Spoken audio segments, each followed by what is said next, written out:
Right now is the best time of year. The highest probability for you to go out and catch a PB. That's my goal. That's the purpose of this video. Let's get into it. Oh.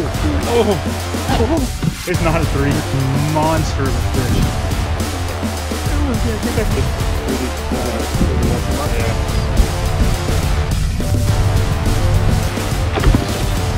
It's a good fish right there. What's going on, guys, and welcome back to Fishing Lone Star. My name is Jeremy Francis. We are talking today about pre-spawn baits. I'm going to give you my top 5. Probably going to leave some out and miss some, but I'm going to give you a couple different variations as well. For those of you that fish from the boat or the kayak, I'm going to give you what I would use. Obviously, I fish from the boat. But if you're fishing from the bank as well, I'm going to give you variations or different lures. Some you might not have heard of before, to help you think differently about maybe some lures you could use from the bank during the pre-spawn to catch them there as well. Let's dive in. All right, so I'm pretty confident the first one is definitely not new. We're gonna start with number 5 and work our way up. And the top 2 are the 2 that I've been catching giants on. But we'll start with number 5, and that's gonna be the ChatterBait, all right? And this particular one is the Thunder Cricket from Strike King. Paired here with Strike King's Trailer 2. I love this color. I love this ChatterBait. Works great for kind of that early spring pre-spawn time frame. However, if you're fishing from the bank and you maybe want to throw the ChatterBait, but maybe a 3/8 ounce is not quite your style, maybe that's too heavy for you, you can downsize to the Mini Max ChatterBait. All right, this one here is by Z-Man. And you can throw that in the 1/4 ounce or 1/4 ounce profile and have something smaller. So smaller profile, lighter 1/4 ounce head, all right? And it's not gonna sink as fast. You're gonna keep up the water column if you're bank fishing. So this is a really good option. The 2 main colors I like to throw is either gonna be shad, something like this, shad color, or that red or orangish color. Fire crawl is usually what most companies call it, is like that, all right? I'm usually throwing that on a medium, moderate action rod. I want a lot of bend and give in the tip. I want to let this hook load up in the fish's mouth.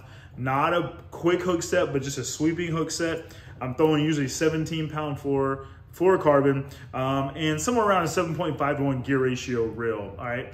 This particular setup is gonna help you catch a lot of fish. The main tip I'll give you though is don't jerk on the hook set, sweep on the hook set.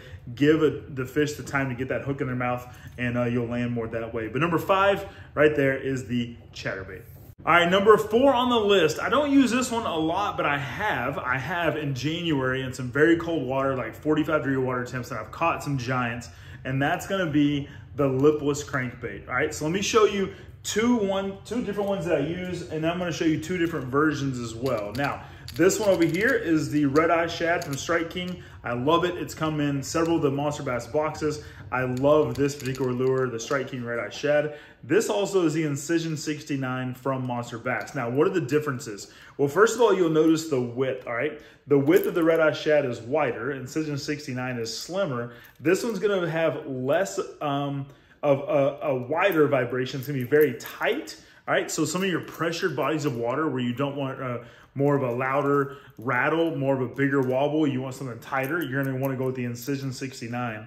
Where you're trying to create more commotion, certainly the Red Eye Shad is gonna get that done for you with that flat nose right there. But let me show you a different variation if you're fishing from the bank. So you may or may not be aware that in the Red Eye Shad, you also can get smaller versions, all right? So I'll stack these 2 on top of each other so you can see the profile difference.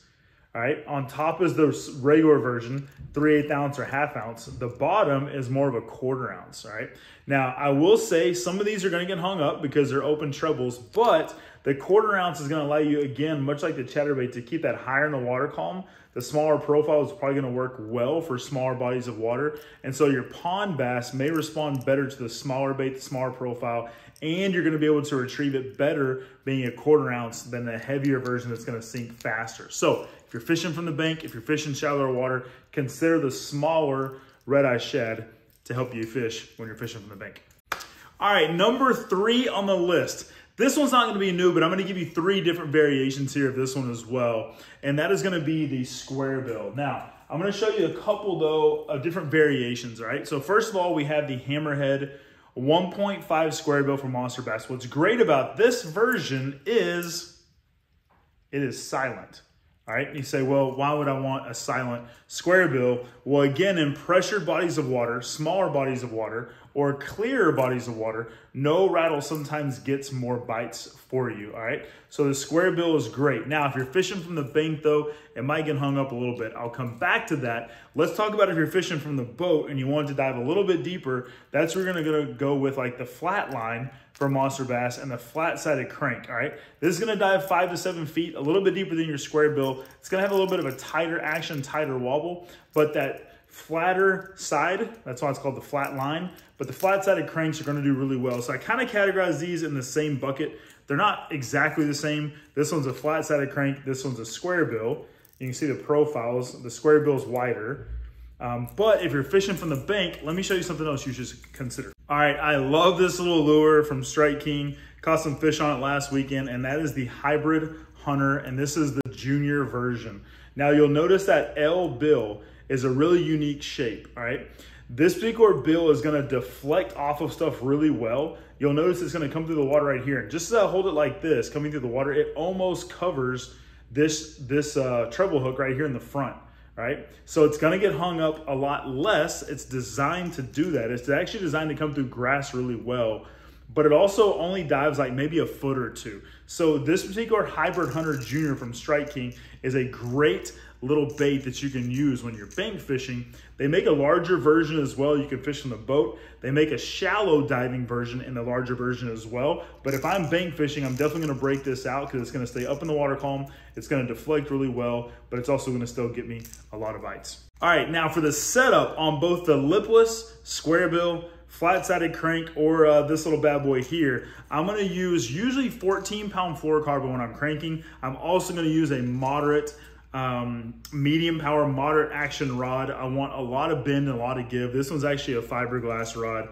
I want those treble hooks to load. Again, a sweeping hook set, very similar. You just kind of sweep and lean, very similar to a chatterbait. It's not a fast jerk, but that is gonna be a really good setup for you. Usually a slower reel is gonna be better, kind of like that 6.5 to 1 or 7.5 to 1, but you want to reel relatively slow with your crankbaits, and you're going to find yourself getting more bites. But that particular setup is going to do well for the lipless, square bill, flat-sided crank, or this little thing here, or any type of wake bait, things like that you may want to throw from a pond to keep them up in the water column. All right, we're coming up on number 2, and again, I'm going to give you a couple different variations. I'm going to give you a couple different lures in the category of number 2, but I'm also going to give you a couple different rigging techniques with number 2. But number 2 is going to be some kind of finesse worm. Now, this is a 6-inch MB fat finesse worm from Egg Zone. Not so much like what would someone consider a small finesse worm, but it is in the finesse worm category. But the shaky head, if I'm fishing from the boat on a rocky main lake point or something with hard bottom, I'm gonna throw this shaky head. I'm gonna throw this worm, or the other one I'm gonna throw is the big TRD from Z-Man. Came in last month's Monster Bass Box, went out and caught a 7-pounder with that particular lure. It was a pretty awesome catch. But I will also tell you that even this lure here, the MB Fat Finesse Worm, 6-inch, but in the plum color, I've done really well catching some 6 and 7-pounders with that worm as well during the same month in kind of that January, February timeframe in the pre-spawn. Now I have a darker black and blue tied on here just because I was fishing some stained water this past weekend. But your color is going to vary depending upon your body of water. Dirtier water, go with darker colors. Clear water, go with lighter colors, green pumpkins, naturals. Somewhere in between, I like plum. I like the red. You notice a lot of the baits I've used so far and shown you are red, but the plum works really well. MB Fat Finesse Worm or the big TRD from Z-Man works really well. Now, on those, you can throw them on a Ned rig or a shaky head, or if you're fishing from the pond, or sorry, if you're bank fishing in a pond or anything similar to that without hard bottom, and you want to keep that lure a little bit off that kind of pond scum and the muck that you get sometimes in the bottom of ponds, I would Nico rig it, all right? So if you Nico rig it, your hook is gonna be about 2 inches off the bottom of that pond, and you're gonna have probably some good success with keeping it clear of debris and brush, but also still having a good presentation. The key to that is, all right, the key to this, whether you're using the big TRD from Z-Man or you're using this Egg Zone MB Fat Finesse Worm or others like it, the key that I use is it's gotta float. It's gotta be a floating worm. If it's not a floating worm, what I mean by that is when it hits the bottom, if that tail doesn't stand up and stay up, you're probably not gonna get as many bites. I'm not saying you're not gonna catch fish with the worm when the tail lays down, but if when that worm hits the bottom on a Nico rig, shaky head, Ned rig, and it stands up, all right, you're gonna have more success there. So look for a worm that has floating plastic that's gonna stand up, and I promise you, you're gonna have more success with a finesse style worm like this in the pre-spawn. All right, you ready? Number one, and the reason why it's number one is because over the years, it has consistently caught me the biggest fish over and over and over. And a couple different variations here. This one's a little bit unique, but this past weekend I caught an 8.2 pounder, the largest fish to date that I've ever caught. And that is on, this looks like a swim jig, but the important part is this right here, this little underspin that's right here underneath, all right? So I'm gonna classify this as an underspin, even though this presents itself in a swim jig form. But a shad profile and an underspin setup, whether that be a 4-inch swim bait, paddle tail swim bait, a 5-inch paddle tail swim bait. This one happens to be from Egg Zone. This is the Egg Zone Swammer in 4-inch. I also like the 5-inch paddle tail from Castaic, but either of those on an underspin, the flash, a little bit of the profile of a shad, I'm telling you, you're gonna draw some big fish and get big bites. The great part about that is it's a pretty weedless, all right? So in this particular case, I've got a brush guard, and a lot of other ways I just throw one that's weedless on an EWG belly weighted hook, all right? The Owner Beast Flashy Swimmer, actually just the Owner Flashy Swimmer, on a 4-inch or 5-inch or even a 3.5-inch paddle tail swim bait is going to catch you a lot of fish, and it's weedless. So you can throw it in grass, you can throw it in timber, you can throw it from the bank, you can throw it from the boat, the kayak, whatever you want to do. Those weedless underspins are going to catch you so many fish. I actually stopped using them for almost a year because I was catching so many fish, I wasn't challenging myself. So I put it down, got good at all the other techniques, and then came back to it. It's that good. So that's why it's my number one. It's caught me the most fish, the biggest fish, even this past weekend, the biggest fish I've ever caught. But the underspin with a shad profile, anywhere between a 3.5-inch to a 5-inch paddle tail swim bait, is going to crush it for you in the pre-spawn. You can keep throwing that bad boy through the spawn, into the summer, the fall. I just keep it tight on year round. So an underspin is absolutely my number one. Recap them really quickly. Number 5, you got the ChatterBait. Number 4, you got the Lipless Crankbait. Number 3, you got kind of the plethora of like the square bill, flat-sided crank, or that hybrid hunter. Number 2, you got the Finesse Worm, the big TRD from Z-Man, or the MB Fat Finesse Worm in the 6-inch version. And number 1 is going to be a paddle tail swim bait on an underspin. It's gonna get it done for you. Last thing I'll tell you is I do throw that on a 7.3 heavy fast action rod. The reason why I throw heavy is because most of these have a pretty stout hook. You want to get that good hook set in the fish. And I also throw it on 20-pound fluorocarbon, all right? That's what I use here in Texas. Fluorocarbon is still somewhat invisible under the water. And if I hook a big one, 7, 8-pounder, etc., I want to make sure I'm getting that fish to the boat and I'm in control of what that fish does. That's why I'm going to use a 20-pound fluorocarbon.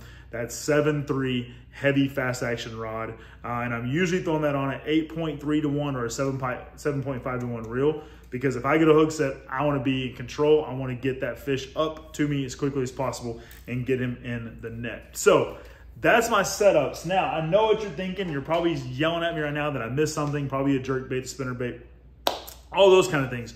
Drop them below. Let me know if I missed something in the top 5 that you would have included. I'll probably agree with you. At the end of the day, I had to narrow it down to 5, but that's my top 5 for the pre-spawn based upon my own results of catching great fish. And my goal here is to tee you up to go have success as well. So that being said, I hope you go out and catch a PB this pre-spawn. I hope you go out and crush them.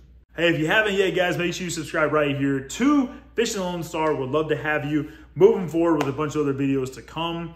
But please drop me a comment. Let me know if I missed something as well in the top 5. And if nobody told you today, God loves you, and so do I. Peace out.